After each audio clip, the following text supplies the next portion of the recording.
దశాబ్దం క్రితం ప్రారంభించిన డిజిటల్ ఇండియా కార్యక్రమం ప్రజా ఉద్యమంగా మారిందని ప్రధాని నరేంద్ర మోదీ పేర్కొన్నారు.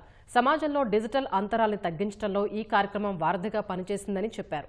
భారతీయులు సాంకేతికతను ఉపయోగించగలరా అనే సందేహాలతోనే దశాబ్దాలు గడిచిపోయాయన్న ప్రధాని తమ ప్రభుత్వం ఆ ధోరణిని మార్చి ప్రజలపై నమ్మకం ఉంచిందన్నారు. సంకల్పం సరైనదైతే ఆవిష్కరణ సాధికారతలే నివారణగా కూడా శక్తిమంతం చేయగలదని మోదీ వివరించారు. అందరినీ కలుపుకొని పోతే సాంకేతికత అట్టడుగుగల వర్గాల వారి జీవితాన్ని మార్చుతుందన్నారు.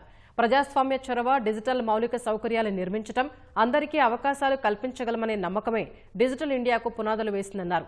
2014లో దేశవ్యాప్తంగా 25 కోట్ల ఇంటర్నెట్ కనెక్షన్లు ఉంటే ఇప్పుడు 97 కోట్లకు చేరాయని ప్రధాని తెలిపారు. 42 లక్షల కిలోమీటర్ల మేర ఆప్టికల్ ఫైబర్ కేబుల్ ఇప్పుడు మారుమూల గ్రామాల్ని సైతం అనుసంధానిస్తోందన్నారు. ప్రపంచంలోనే అత్యంత వేగంగా 5Gని అందుబాటులోకి తెచ్చింది భారత్ మాత్రమేనని అన్నారు. 2 ఏళ్లలోనే 4.81 లక్షల 5G బేస్ స్టేషన్లను ఏర్పాటు చేశామన్నారు.